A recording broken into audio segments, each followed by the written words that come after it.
Hello, everybody. We just finished talking about evolution, right? Small changes in allele frequencies in a population are evolution. And that could come about because of natural selection, or it could be um, drift, right? Or a mutation. All of that's evolution.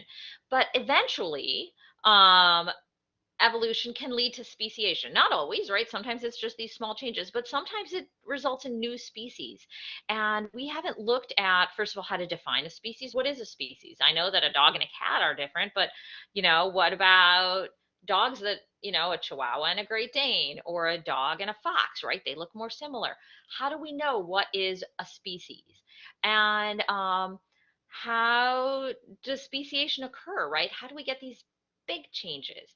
So we're going to look at some of that today, and also like that how the very first life on Earth may have formed that has since resulted in all of the diversity in the species we see today.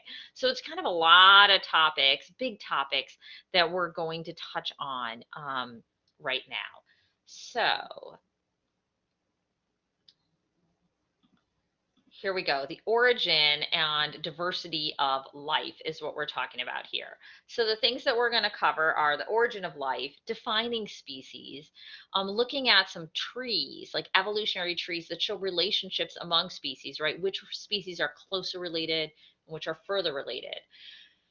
Macroevolution, which is this big picture evolution, right? From one species to the next, not just like a change in like brown hair versus blonde hair, right? That would be small changes. And then a very, very brief overview of diversity. So the Earth itself formed about 4.5 billion years ago, and some radioactive dating has shown that the oldest rocks on Earth are about 3.8 billion years old. And in some rocks, bacteria have been found that are estimated to be about 3.4 billion years old. So we know there was life on Earth about 3.5 billion years ago. So from that point till today, obviously a lot has happened, right? But how did that very, very first life come to be? Um, Obviously, we don't know the exact answer to that. None of us were around, but some experiments have suggested ways that some organic molecules could form, and looking at like the chemistry of what the Earth's atmosphere probably was at that time, and understanding chemical reactions among atoms and molecules, we have some hypotheses and theories. Um, so there was a classic experiment done in the 1950s by two scientists, Urey and Miller, that showed one way that organic molecules could form. So they recreated the atmosphere of the ancient Earth in a flask with water, and the atmosphere at that time did not have oxygen in it. Oxygen came about later due to some other chemical reactions, and photosynthetic organisms then added more oxygen.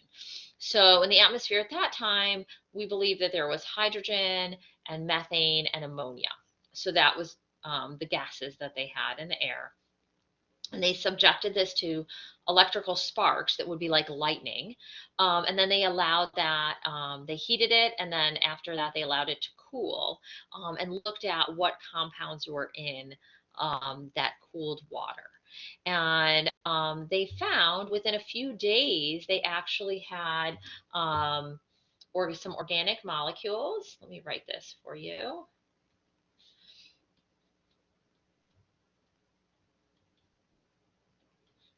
So remember, that's just something that's carbon based as an organic molecule. So this methane would, reformed into, carbon chains with hydrogens, maybe some oxygen from the water, and including 5 amino acids. And remember, amino acids tend to have often have a nitrogen on them, and then nucleic acids have a nitrogenous base. So this nitrogen was readily available to eventually form DNA. So this could have been the first step to the formation of life. Obviously, then that needed to become able to replicate itself. But having these amino acids could form a protein, right? And proteins are enzymes, or enzymes are proteins. So we have the building blocks of life starting to form here. Now, some very recent research has suggested that due to the chemistry of these reactions, it's more likely that life formed on land than in the water, like this experiment showed. And so obviously scientists are still working on details here, and we'll never know for sure. But this is an ongoing hot field. But here's a picture of, I think this is Stanley Miller, but it could be Urey himself, and their experimental setup. So we've got this flask of water at the bottom that they heated. So we have water vapor that went into here where they had Earth's old atmosphere, right? The ancient atmosphere with some ammonia and methane. And then we've got our electrical sparks. And as it cools, right, all the water then collects down here. And this is where they examined the contents. Okay, so this is how the very first life could have formed. But obviously, a lot of diversity has built up since then, right? So some small changes, small changes, small changes over time. And then species formed, right? If you have one little bacteria, right? And then we ended up with two populations of bacteria, and one was selected for one type of life and one for another, right? Now we've got two species of bacteria. But when I'm saying species of bacteria, like, how do we know it's a species, right? So that's what we're going to talk about next. And one definition, now species, people come up with these definitions, right? And so there's no true clear cut definition of a species. But one way that we define them is with the biological species concept. And this concept is based on reproduction. So with the biological species concept, a species is a population of organisms that could potentially mate and produce fertile offspring under natural conditions. So our important terms here are potentially mate, so mating, fertile offspring. Their offspring have to be able to have their own offspring, and it needs to be under natural conditions, right? So even if these organisms don't live in the exact same pond, right? If there was a flood and the ponds mixed, right, would they be able to mate? It doesn't count if you take a frog from, the US and a frog from Asia and put them in the zoo together. That's not natural, right? So even if they're divided by some space, if they could potentially mate naturally and produce fertile offspring, they are the same species. So this concept is focusing on reproduction. Who can mate with whom, right? It doesn't matter what they look like, because if they're in different environments, maybe their looks have changed. They've been selected for, right? It's a dark moth versus a light moth, but they're the same species of moth. It just depends where they live. So if we look at this, some classic examples, we've got a horse and a donkey. They can mate and they form mules. And mules are pack animals. They're used often, but you cannot have a mule and mate it with your neighbor's mule and have baby mules. Mules are infertile. They can't have their own offspring. So while horses and donkeys can mate and they can have babies, their babies cannot mate. Therefore, they are not the same species. On the other hand, dogs look very different from one another, but they can all mate with each other. So you could mix a Chihuahua and a Great Dane and get some kind of weird looking mutt. And so based on our biological species concept, all dogs are the same species. Now, you can sometimes mix things that are fertile, right? So a zebra and a horse can be mated, and you get a striped horse out of it. But that's not a species. This is not natural conditions. So remember, this has to happen in nature. So just because you can mix them at a zoo does not make them the same species.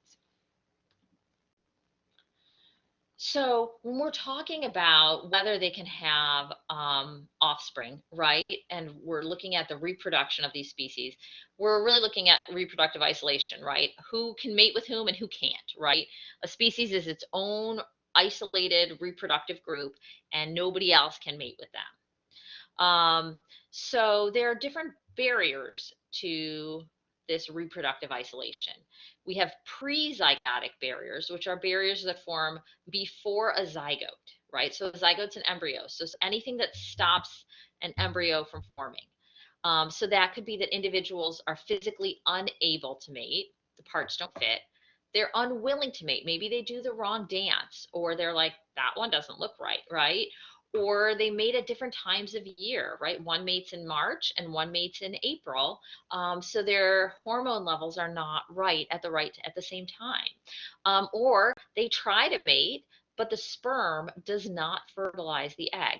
Anything up to that point of fertilization is a pre-zygotic barrier, anything that stops an embryo from forming.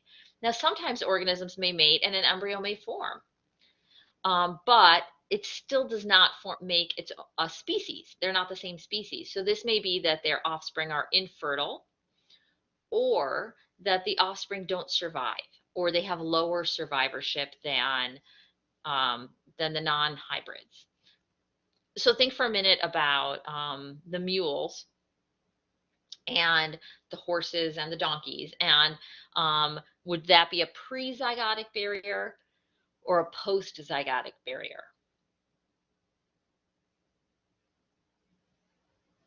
So hopefully you said post-zygotic, right? Because the zygote is formed, it's the baby mule, but it is infertile. So they have babies, but they're not fertile. Now, this definition of a species, when we're talking about reproduction, doesn't work for everything. So think for a minute about, like, when would this not work? What organisms are out there that we don't know based on reproductive isolation, whether they're the same species or not? The concept just totally doesn't work for them. So pause and think for a sec. Okay, so here we go. Asexual species, right? We're talking about reproduction here, but not all species reproduce sexually. Bacteria, they just split in half with binary fission. None of them mate with each other, right? So you can't say that this is a staph bacteria or an E. coli bacteria based on reproduction. So we have to use something else for them, right? We're going to have to see what they look like. Fossils. We have no idea who mated with whom. If you find a fossil of a big Triceratops and a little Triceratops, were they a mom and a baby, or were they different species, right? Or is it a female and a male? We don't know. We can't use reproduction for fossils. And sometimes species have been separated for a little while, two different populations. It's hard to know, like, are they in the process of speciating? Are they the same species? Are they different species now, right? Somewhere along the line where a species is formed, there's a gray zone. We also have these ring species, like we talked about with our evidence for evolution, right? This salamander cannot mate with this salamander, but this one can mate with this one, and that one can mate with that one. So by the biological species concept, if A is the same species as B, and B is the same as C, and C is the same as D, right, all the way around, then A and G should be the same species, right? But they can't mate. So it doesn't work. That concept doesn't work. And then we have some hybrids. So hybrids that happen naturally, not due to, mixing a lion and a tiger at a zoo. But sometimes organisms will mate with something that we consider a different species and have a fertile hybrid. And for these species, maybe it's rare and it doesn't happen often, but they get confused or they're open-minded or whatever it is. These species barriers are a little bit fluid, right? It's not cut and dry just because we've defined them. So when the biological species concept doesn't work at all, like for bacteria or for fossils, because we don't know who was mating with whom, that's when we have to use a morphological species concept. That is basing a species on what they look like. What's the size? What's the shape? Does it have cilia? Does it have flagella? Right? What kind of cell wall does it have? Is it gram-positive, gram-negative? You may have heard those terms about bacteria, right? That's how asexual species are defined. And we would have to do this for fossils too, right? If we see, some that have three horns and some that have only one horn. Okay, now we know that we're going to guess that those are different species when we're looking at dinosaurs. So this is a different concept we can use. But I keep saying this word species, and you've heard it, and you know that like humans are a species and we're Homo sapiens. So let's go through some of this naming of species so that you know how that is done. So the system of naming them is the Linnaean system. And Carolus Linnaeus, sorry about those markings, um, created this naming system. And we start, it's kind of an umbrella. We start big and get smaller. So the first category is domain. And that's eukaryote and prokaryote are the two domains. So that's an easy one, right? Does it have a nucleus or not? Boom. All right, now we know what domain it's in. So the thing we're looking at is a eukaryote. Okay, what kingdom is it in? Is it a plant? Is it a fungus? Is it a protist? No, it's an animal. Okay, so that's our kingdom. Then phylum. Okay, this one's got a backbone, right? It's a chordate. Um, Within that, what class is it, right? Is it a reptile? Is it a bird? Is it a fish? It's a mammal, okay? And then we go to the order. Within mammals, this is a carnivore. Within the carnivores, it's a canid, right? So you can see the different canids are like foxes, jackals, wolves, and dogs.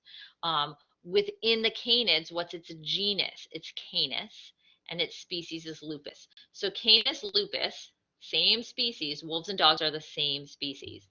So when we're talking species name, it's always species. It's the genus first, which is Canis, and then the species, which is Lupus.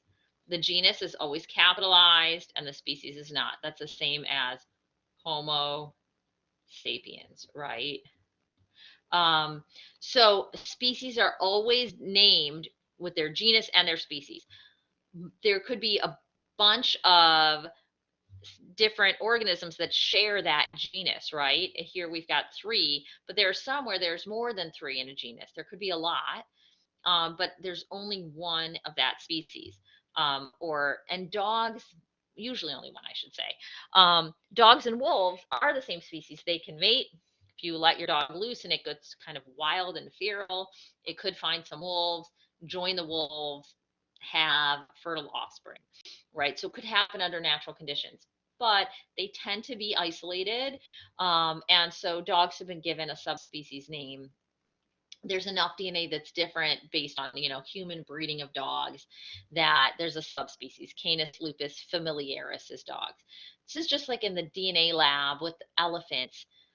The forest elephants and the savanna elephants, they could tell the difference based on DNA because they have been separated and tend not to mix. So even though they are the same species of elephant, they could mate and produce fertile offspring. And until I would say like the late 1990s, early 2000s, they didn't even realize there were two different groups. They thought it was just like one huge population in Africa, right?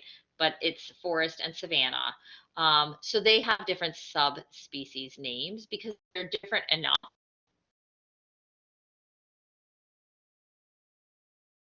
They are still considered the same species. So again, these lines are fluid, as we said.